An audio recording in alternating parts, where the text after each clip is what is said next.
What's good for the goose is good for the gander. Welcome back into another massive breaking story here at Occupy Democrats, because Gavin Newsom just absolutely destroyed Donald Trump. And don't you just hate it when you lose to your nemesis? Well, that's what just happened. And you won't believe who helped Gavin do it. I'm going to show that to you in just a few moments. But remember when Gavin actually said this. We got here because the President of the United States is struggling. We got here because the President of the United States is one of the most unpopular presidents in U.S. history. Because Trump had actually said he was going to do this. Are you calling in for a complete redrawing of the congressional map ahead of next year? Just a very simple redrawing. We pick up 5 seats. And Gavin replied, we got here because he recognizes that he will lose the election. Congress will go back into the hands of the Democratic Party next November. And as Trump once said about a little argument amongst wives of Ted Cruz, well, you know, you started it. No, Donald, you did. But we have a couple of other states. Oh, but why would we stop at Texas?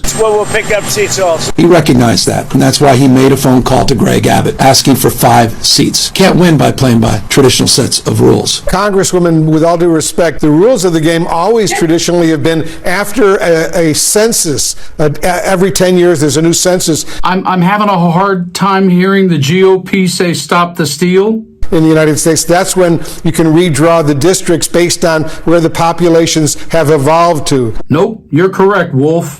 And so is Newsom. We take Donald Trump seriously when he talks about the 2028 election. But no matter who Wolf Blitzer talks to, they're always going to justify flat-out lying. There's no decade new census now. They're just doing it now, Republicans. I don't think the Democrats have actually done it in advance so many years ahead of a new census. No, they haven't, Wolf. You're right. And so is Newsom. They're not screwing around. Polls were against you. Yep. Schwarzenegger was against you. Yeah. Good governor groups were against you. Yeah, that's right. Like many agree with you, support independent redistricting. But you can't do it state by state with one arm tied behind your back. They're not screwing around. They're consolidating power. Oh, consolidating power? Yeah, 1,000%. And if you'd like to just consolidate them right out of the White House, subscribe to the channel. But it continues. You can't unilaterally disarm as other people are not playing by the rules. Donald Trump and Republican governors across the country, and I think Donald Trump did not expect what Californians did. He thought we would try to win an argument by writing an op-ed. And Gavin is stone cold correct right here, and guess who just agreed with him? We cannot afford to screw around. We have got to fight fire with fire. So in this breaking story, let's remember that they say the meek shall inherit the earth. And another way to put that is simply a good old-fashioned David versus Goliath story. And right here in this breaking story in Occupy Democrats, to enjoy yourself a little laugh on a Hump Day Wednesday, stay with me, because Jeff Bezos, Donald Trump, Melania, and her documentary are going to make you smile in different ways you couldn't have expected when it comes to the little guy winning. And I'm going to show that to you in a few seconds. But let's hear what Donald had to say when he, of course, was a blowhard about it. Here. I am extremely pleased to announce that, oh, wow, movie star.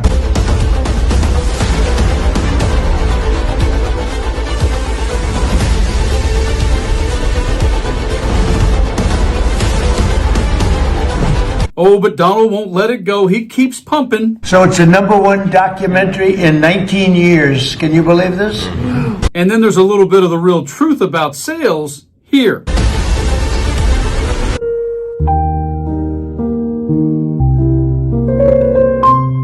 But we have a great first lady. And yet, what are the real numbers over in the UK? Those figures again. Hamnet, 1.4 million. Melania, 32,000 quid.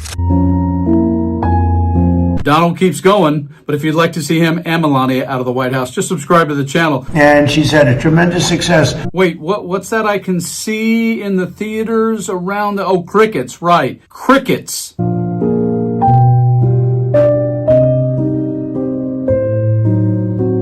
But I know what's not in it for Bezos. That's getting his money back. Here. Well, Amazon are going to struggle to recoup their money, aren't they? $75 million. But there's other theaters, too.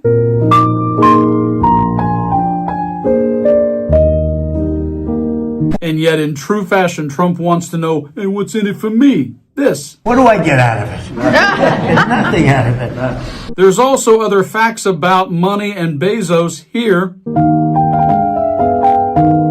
Rotten Tomatoes online film reviewers giving it a 98% approval rating versus just 6% from the official critic. What would be enough to actually embarrass President Trump when it comes to his conduct with women? Because if you go back to the beginning of his time on the national stage, he's been accused time and again of various sexual misconducts. He's been found liable in civil court for sexual abuse. In E. Jean Carroll's case, he had that Access Hollywood tape come out right before the 2016 election, in which he's heard talking about how you can physically grab women and they allow you to do it if you're a star.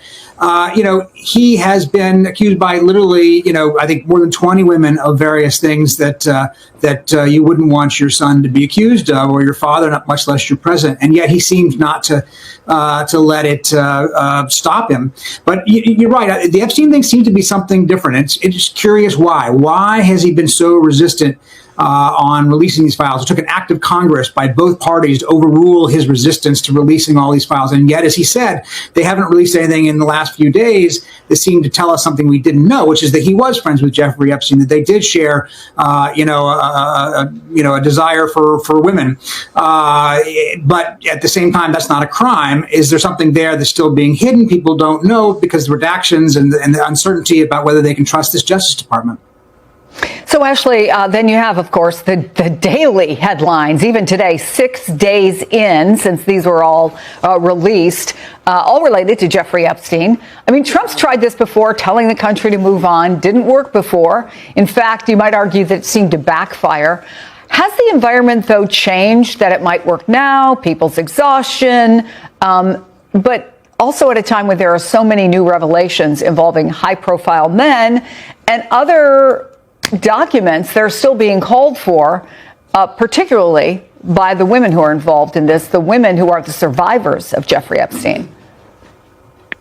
Yeah, I mean, you're right that Trump has tried to get this to go away, including, months earlier telling his base, it's time to move on. We're done talking about this. And this is one of the issues that will not go away, in part because it is so tied up with some of the narratives and conspiracy theories that Trump himself has helped push. So to be clear, it is not a conspiracy theory at all about what Epstein did and what happened to these young women. That is a fact.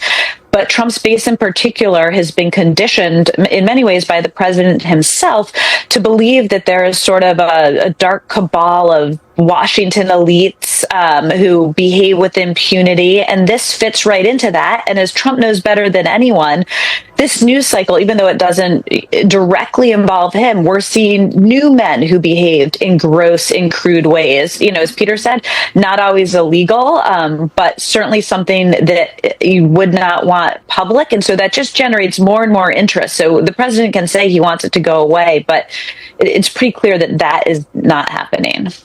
And Lisa, I want to remind people what the president is up against. This is what Epstein survivor Lisa Phillips told me just on Monday. Todd Blanchard's most recent statement said any investigation into Trump or other men. President Donald Trump spoke in Washington on February 5th and said clearly that he will not remove Kristi Noem from her job as Secretary of Homeland Security. This statement came after many days of rumors and strong public anger about actions taken by her department.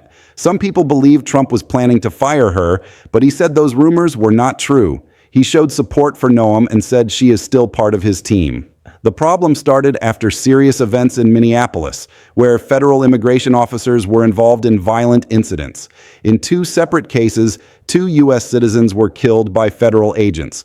The first was Renee Nicole Good, who was 37 years old and died on January 7th. The second was Alex Preddy, also 37 years old, who was killed on January 24th. Both lived in Minneapolis. These events shocked the city and caused fear, anger, and sadness among local people. After these deaths, many people began asking hard questions. Faith leaders, community activists, and local officials said the federal immigration actions were too aggressive and dangerous.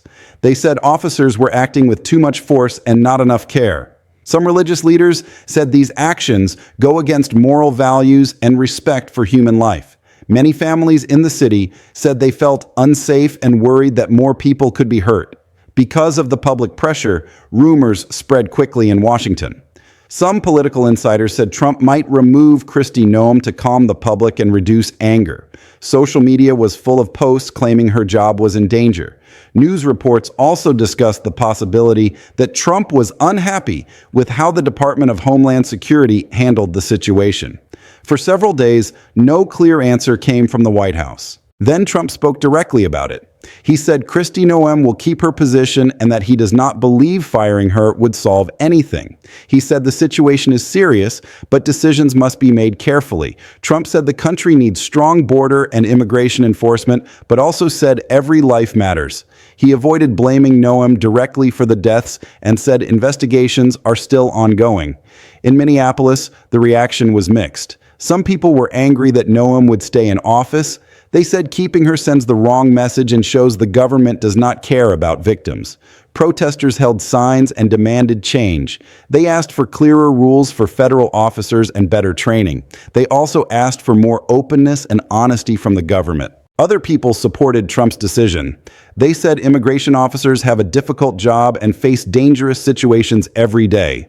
They believe officers should be protected and trusted until investigations are complete. Some said blaming leaders too quickly can make things worse and create more division in the country. Local leaders in Minneapolis asked for calm. They said protests should remain peaceful and focused on change, not violence. City officials promised to work with federal agencies to improve safety and communication. They said trust between the community and law enforcement must be rebuilt slowly and carefully. Faith leaders continued to speak out. They held prayer meetings and community gatherings to honor the people who died. They asked leaders in Washington to remember compassion and justice.